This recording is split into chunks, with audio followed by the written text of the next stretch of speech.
Oi! Hoje eu tô aqui pra compartilhar com vocês os livros que eu li no mês de novembro. Foi um mês, confesso, um pouquinho arrastado assim, né? Eu demorei pra pegar no tranco nas leituras. Não tive nenhum livro tipo 5 estrelas favoritado, maravilhoso, incrível na minha vida. Mas foram algumas leituras bacanas que valeram a pena aí. Bom, o primeiro livro que eu li em novembro foi o Quando a Luz Apaga, do Gustavo Ávila. Eu não vou falar muito sobre ele porque eu já fiz um vídeo resenha específico, onde eu falo, né, mais aprofundado. E tá aqui nos cards e aqui embaixo pra vocês. Esse livro vai abordar uma investigação onde os moradores de rua estão desaparecendo. Na verdade, tá acontecendo esses desaparecimentos, né? E os policiais não estão muito afim de dar bola pra isso, eles nem se dão o trabalho de investigar. Mas um desses policiais, que inclusive tá de férias, ele tira o tempo dele e ele vai atrás, meio que por fora, assim, pra tentar descobrir o que tá acontecendo. E várias coisas se desencadeiam a partir daí. Foi um livro que me impactou bastante, assim, ele tem umas mensagens bem profundas. Não diria que ele é um livro, assim, de investigação policial. Ele é mais um livro, tipo assim, de estudo da sociedade, sabe? Ele linka essa questão dos moradores de rua, claro, né, com esses temas de, tipo, egoísmo, insensibilidade, falsidade das pessoas e tal, mas ele traz muito mais do que simplesmente isso. No vídeo eu comento um pouquinho mais sobre essas reflexões, né, eu li alguns trechos do livro também, então se você quiser dar uma olhada lá. É um livro com vários pontos de vista, inclusive às vezes eu fiquei até um pouquinho meio confuso. E perguntaram nos comentários se o policial é o mesmo do Sorriso da Hiena, e sim, é a mesma pessoa. Então, aqui o policial ele tem Asperger, e mais uma vez isso é tratado de uma forma muito sensacional. As únicas coisas que eu não gostei nesse livro, primeiro é o ritmo, né? Tiveram alguns momentos que eu achei um pouquinho arrastado, e no geral ele é uma leitura lenta, e também em certos momentos específicos eu acho que o livro ele filosofou demais. Por mais que eu estava tipo absorvendo várias das mensagens ali, tinha hora que eu não queria filosofar, eu só queria ler e não pensar em nada. Enfim, muito bacana, e eu super recomendo pra vocês aí, né? Vai com tempo, vai com paciência e se prepara também para as crises existenciais, beleza? Daí eu li 2 livros da mesma série. O primeiro é O Filho do Sol e o segundo é Melodia da Chuva, que eu já comentei sobre eles aqui no canal também eventualmente. Os dois são dessa série do Herdeiro das Estrelas, do Daniel Renatini. E o segundo livro ele tá em Catarse, um projeto aí de apoio para conseguir lançar, e inclusive já vou falar com vocês sobre isso. O primeiro livro, O Filho do Sol, vai contar a história do Alex. Ele tá ali com a namorada dele na Avenida Paulista e de repente vem um carro e para eles ali e começa a atirar, e a namorada entra na frente do Alex e leva o tiro por ele. Ninguém sabe quem são essas pessoas, por que eles simplesmente pararam e resolveram atirar neles. E daí a namorada entra num estado ali grave, né? Ela entra em coma, e eventualmente ela vem a falecer. Daí o Alex, ele fica muito puto com isso e ele tá tentando controlar esses sentimentos, né? E nesse período, nesse turbilhão de sentimentos, ele acaba trazendo à tona os poderes dele que ele tinha escondido dentro. Então ele descobre que ele é um elemental de fogo. Ele consegue fazer coisinhas de fogo ali. E a partir disso, claro, ele vai descobrir que existe toda uma sociedade, várias pessoas ali que também são elementais, cada um com seus poderes diferentes. E ele vai se aprofundar nessa questão toda, enfim. É um livro super rapidinho, dá pra você sentar e ler de uma vez, assim. É um livro de ação, é um livro de aventura, é um livro, né, que vai ter muitas coisas acontecendo. E ele não é muito grande, ele é fininho. Aí você já imagina, tipo, nossa, o menino vai descobrir na página 5 que ele tem poder, já vai,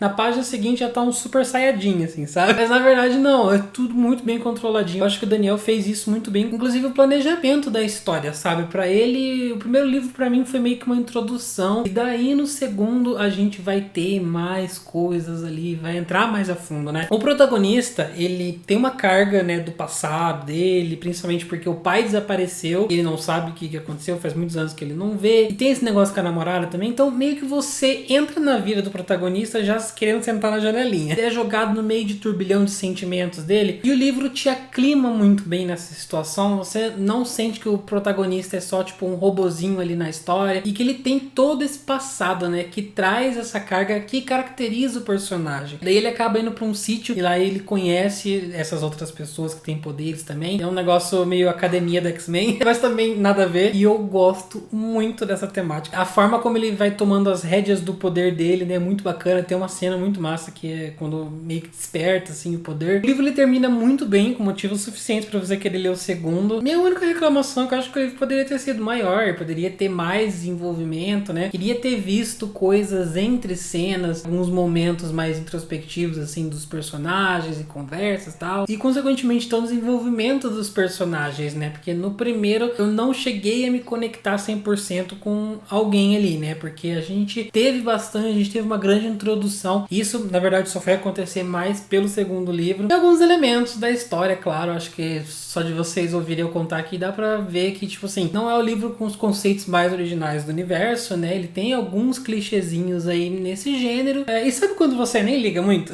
Você tá tão exausto com a vida, assim, que você só quer ler alguma coisa e descansar a sua cabeça. Eu acho que esse é o livro perfeito pra você, tipo, se entreter ali rapidinho, sentar e descansar. Daí, eu li o segundo volume. E o segundo volume, ele pegou tudo que tem de legal no primeiro e acrescentou um pouquinho mais ainda tudo isso.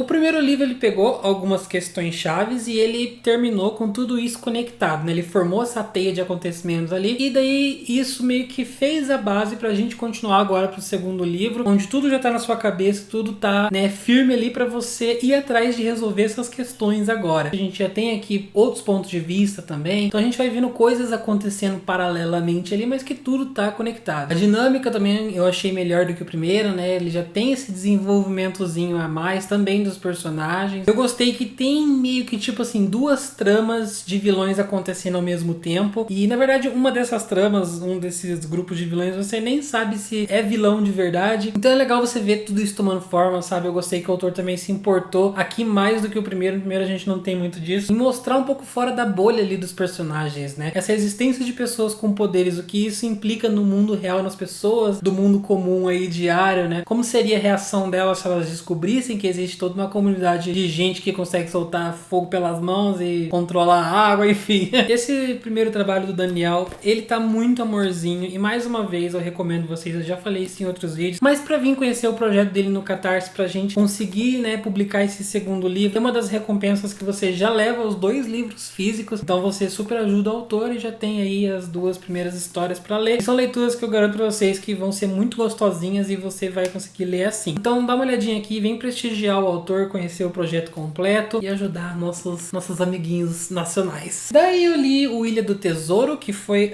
o tema do último vídeo aqui do canal. Fiz um vlogzinho, né, meio que tipo lendo ele aí e falando, né, sobre o livro à medida que eu fui lendo. O Ilha do Tesouro conta sobre um rapazinho. Esse rapazinho é filho de donos de uma estalagem e daí nessa estalagem chega um cara aí que ele traz um baú, que ninguém sabe o que tem desse baú. Ele fica nessa estalagem tipo uns 30, 60 dias e eventualmente esse cara morre e o baú fica lá. Aí o menino olha pra mãe dele e fala, então, vamos abrir? Daí eles vão lá e encontram, além de vários outros objetos e coisas, este mapa do tesouro. É um papel ali com 3x vermelho. E daí o garoto ele vai tentar juntar uma tripulação aí, e pegar um capitão, e pegar os marujos, as coisas ali, pra tentar ir nessa ilha e ir atrás desse tesouro. Só que daí nessa ilha vai acontecer um monte de merda. Mais uma vez, eu já fiz um vídeo sobre esse livro, então se você quiser ver minhas opiniões mais aprofundado, vou deixar o link aqui pra vocês. Foi mais uma leitura assim de um dia também. Essa foi a temática desse mês, tentando correr atrás do prejuízo aí da meta de leitura do ano, que a gente tá atrasado. Esse livro é um clássico, né, primeiro de tudo, e ele tem essa vibe de clássico infanto-juvenil, um tomzinho assim na escrita dele. Inclusive o senso de humor dele é bem característico dos livros nessa época aí. Eu me senti super bem lendo, foi algo que eu falei no vídeo, que eu voltei a ser criança assim, sabe? Mas o que mais legal nessa aqui, o que mais valeu a pena nessa leitura, o principal, é você ver como esse livro é importante na história da literatura e como é importante para outras histórias aí no mesmo gênero, no mesmo estilo, que vieram depois dele, sabe? Ele é um livro que influenciou várias outras coisas na literatura. A única reclamações é que o livro, de vez em quando, ele é um pouquinho confuso. Tinha alguns momentos que eu tava meio Nazaré calculando, tentando entender ali o que ele tava descrevendo. E também, da metade pra frente, ele fica um pouquinho maçante. Tem alguns momentos ali que parece que não anda nunca. Mas quando eu terminei esse livro, eu tive certeza, eu tenho certeza, né, na verdade, que é um livro que eu vou levar comigo no meu coração assim pra sempre, sabe? Foi uma experiência super diferente. Não foi um livro que eu dei tipo 5 estrelas favoritado, né? Mas ainda assim, ele ganhou um lugar de muita importância pra mim. Muito especial mesmo, eu também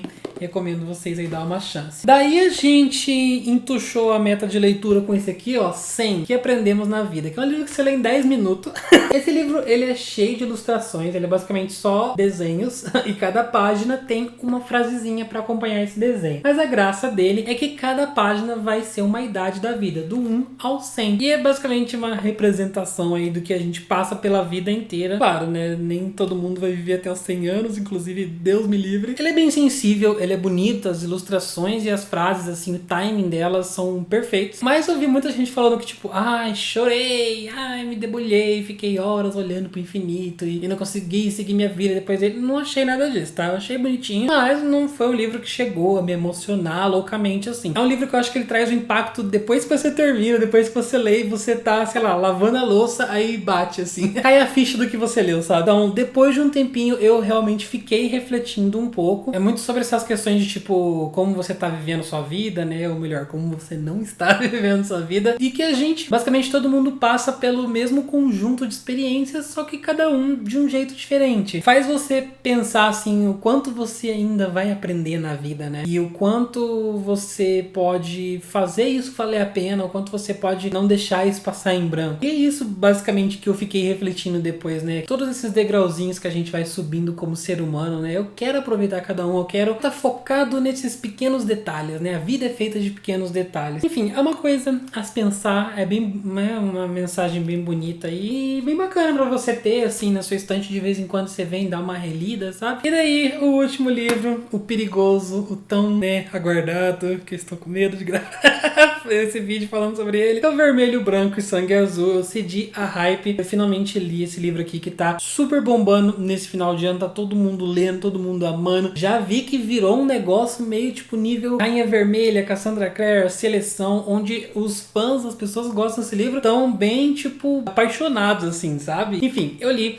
Vai falar sobre dois personagens, que eu já esqueci o nome, o Alex e o Henry. O Alex, ele é filho da presidenta dos Estados Unidos, ele tem uma irmã, e ele tem uma melhor amiga ali, que acho que ela é filha do vice-presidente e tal. Do outro lado, a gente tem o Henry, que ele é o príncipe da Inglaterra. Na verdade, não é o príncipe sucessor, não é o que vai pegar a coroa, assim, se alguém morrer lá. Tem mais um irmão mais velho e depois é ele. Daí, o que acontece? O Alex e o Henry, eles não gostavam um do outro. Na verdade, o Alex, a gente vê mais pelo ponto de vista dele, que ele nutria um ódio muito grande pelo Henry, né? Como a gente já imagina, como é um livro de romance LGBT, o que vai acontecer? Vai ser aquela coisa do odeio, mas depois descubro que eu amo, sabe? Eventualmente, o Alex a situação vai mudar ali e ele vai se apaixonar pelo Henry. Eu gostei do livro, tá, gente? Eu dei 4 estrelas pra ele. Vamos começar com a nota, na verdade. Eu dei 4, mas pensando em dar, na verdade, no meu coração em 3,5. Foi um livro muito difícil de avaliar, pra ser sincero. Eu pensei, eu quero dar 3,5, mas acho que não é justo com esse livro. Eu vou me sentir mal se eu der 3,5. Aí eu dei 4, mas eu também tô me sentindo mal dando 4. Se eu desse 5, eu me sentiria mal. Se eu desse qualquer nota pra esse livro, eu ia me sentir da mesma forma. Então, foi muito complicado, assim. É um livro que realmente bugou a minha cabeça. Ele é super fluido, tá? Eu até falei no Twitter quando eu comecei a ler que, tipo, fazia muito tempo que não tinha um livro que eu lia 100 páginas, assim, que eu nem via a hora passar. É daqueles livros que você imerge ali e não tem guindaste que te tira de dentro dessa história. Eu li ele em 2 dias. Eu comecei no sábado, no dia do meu aniversário, e terminei ele no domingo ali no comecinho da tarde. A proposta do livro é muito bacana, principalmente por ele ser um livro LGBT e também nessa questão política, sabe?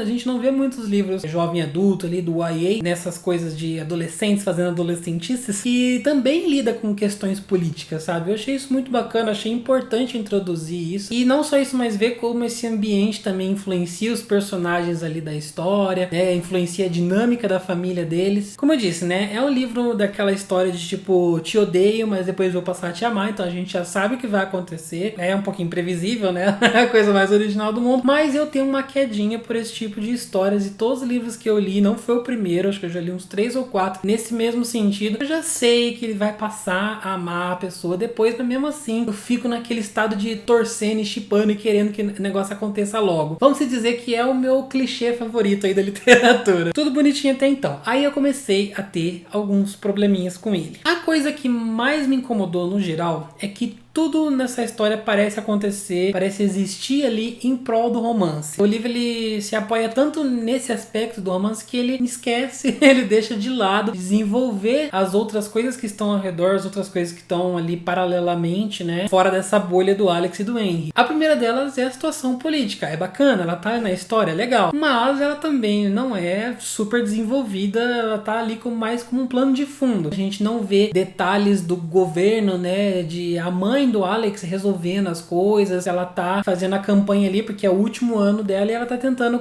se reeleger, né, concorrer à presidência novamente, e também a própria campanha dela é uma coisa super rasa, assim, sabe, que a gente vê uma vez aqui, uma vez lá no final da história. A gente não tem essa sensação como é de fato viver na Casa Branca, né, parece que todo mundo ali dentro da história vive um mundo sem consequências, na verdade, né, e isso falando, né, de líderes de nações aí, no caso dos Estados Unidos e Inglaterra também, a gente vê muito menos a questão do Henry, a realeza tal, tem zero nesse livro. Só uma ceninha mais pro final também, na verdade foi a minha cena favorita do livro, foi quando finalmente mostra a realeza. Então, pra mim, esse cenário político, ele é meio que tipo aqueles fundinhos da Turma da Mônica do gibi, sabe? Uma graminha, uma casinha, um muro e uma árvore. Ele tá lá no fundo só pra falar que os personagens não estão flutuando no ar. A segunda coisa que ele deixa de desenvolver em prol do romance são os outros personagens, principalmente os personagens, né, coadjuvantes ali, que são todos muito interessantes, muito legais, mas que fica faltando. A gente não vê muito em profundidade sobre eles, e isso é muito triste, porque quando você não desenvolve um pouquinho mais, eles acabam sendo qualquer outro adolescente de livro OA que você já leu 300 vezes. E a terceira coisa que eu achei mal desenvolvida, na verdade, é o próprio romance. Eles se conhecem, né, eles começam a se catar ali, e basicamente isso, o Alex indo pra Inglaterra, o Henry vindo pros Estados Unidos, fica um vai e vem, e fazendo coisa escondida aí das câmeras e, né, dentro dos almoxarifados. Acabou. Esse é o romance deles. Acaba sendo até um pouquinho repetitivo em certos momentos. Pra mim, assim, eu fiquei muito animado quando eles estavam, né, mostrando que ia acontecer alguma coisa. Eu já sabia que daqui 50 páginas ia rolar um beijo. Mas mesmo assim, eu tava lá animado, né? Aí quando eles finalmente ficam juntos, aí a história ficou morna pra mim. Eu até entendo, o Victor aceita, ele é jovem, né, tudo mais, os jovens ficam, né, enfim, vocês sabem. Beleza, eu entendo isso, mas é que a proposta do livro é que eventualmente ele vai querer forçar uma profundidade ali no relacionamento deles que não teve até então. Nesses encontros entre o Alex e o Henry, parece que é meio superficial, parece que não tem muito envolvimento emocional, parece que eles não conversam sobre as emoções, os sentimentos, as coisas, e daí lá pra frente ele quer enfiar isso tudo de uma vez, ele quer fazer esses sentimentos surgirem do nada, aí dá a sensação assim que os personagens estão surtando, sabe? Por exemplo, o Henry, a gente, por grande parte da história, eu não sabia o que ele queria, eu não sabia quem que ele era, eu não sabia muito da personalidade dele, do passado dele, dos segredos dele, o que ele tava achando desse envolvimento com o Alex. Pra mim o Henry ali era um boneco de pano, sabe? E daí, lá pro final também, nesse final tem muita coisa de uma vez, a gente vai ver uma conversa onde ele se abre mais, na verdade não é nem ele que conta sobre a vida dele, é a irmã dele que fala, e daí sim você vai entender por que ele é dessa forma, porque ele agiu do jeito que ele agiu ao longo da história, mas assim, veio tarde demais, sabe? Eu poderia ter entregado essas coisas aos poucos durante a história. Então, no geral, né, do relacionamento dos dois ali, eu senti falta de um pouquinho de substância. E a última coisa que eu não gostei, parece que eu tô limando muito o livro, né, gente? Mas lembrem-se, tenham em mente aí que eu dei 4 estrelas, tá bom? Vamos acalmar os fachos. A última coisa que eu não curti é a própria mãe do Alex ali, a presidenta. Eu acho que ela não agiu como presidente, eu acho que as atitudes dela eram meio infantis, meio adolescente, né? Parecia que ela era mais um no círculo de amigos adolescentes do Alex. Várias coisas acontecendo e, assim, parece que não casa, sabe? Enfim, o livro tá longe de ser perfeito, né? Tá longe de ser, tipo, a melhor leitura do ano, mas foi uma leitura, mais uma vez, como eu disse no começo, muito divertida, que eu gostei bastante. Na verdade, ele é um livro, né? Que tem esses clichês e tudo mais, mas eu conversei com o Fred, sem spoiler, e ele falou uma coisa que me pegou bastante. A gente vê esses clichês acontecendo em vários livros, né? Tem diversos jovem adulto e romances aí, onde a gente já viu todas essas coisas que eu acabei de falar. Mas é a primeira vez que a gente tem esses clichêzinhos em um livro LGBT. Então é a primeira vez que o LGBT tem esse clichê pra chamar de seu. Então acho que é por isso que talvez também esteja encantando tanta gente, sabe? E querendo ou não, também no final ele tem uma mensagem bonitinha e tudo mais. Beleza? Enfim, essa é a minha opinião de Vermelho, Branco, Sangue Azul. Espero que eu não tenha tirado de vocês completamente a vontade de ler. Eu sei que eu posso, né, falar um monte de coisa aqui, mas eu acho que também é válido você dar uma chance aí, descobrir por si só se você gosta, se você não gosta. Por hoje é isso, esse vídeo de 97 mil minutos. Espero muito que vocês tenham gostado. Deixe aqui nos comentários se você já leu algum desses livros que eu falei aqui, se você concorda com o que eu disse, se você discorda, algum livro que eu gostei e você não gostou, ou o contrário também, enfim. Não esquece de dar uma passada no Catarse do Daniel, o link vai estar aqui embaixo para vocês apoiarem o projeto dele. Também me seguir nas redes sociais, se você ainda não me segue, bater um papinho pouquinho comigo. E muito obrigado a todo mundo que apoia o Geek Freak no Catarse. Então, todo mundo que está ali mensalmente ajudando no trabalho. Vocês ajudam muito esse canal a existir, se manter de pé e a gente fazer as coisas diferentes aqui. Se você também quer ser um dos nossos apoiadores, o link vai estar aqui embaixo. Você pode ir lá conhecer. E ajudando o canal, você recebe recompensas muito bacanas de volta, beleza? Mês que vem a gente vai ter maratona e os apoiadores vão ter umas vantagens aí na maratona. A gente vai ter uma semana extra de leituras e desafios e sorteios e tudo mais. Mas você também pode apoiar esse canal se inscrevendo nele se você ainda não é inscrito. Então clica no botãozinho, seja muito bem-vindo. Por enquanto vou ficando por aqui, beleza? Mas a gente se vê no próximo vídeo. Grande beijo pra vocês e tchau!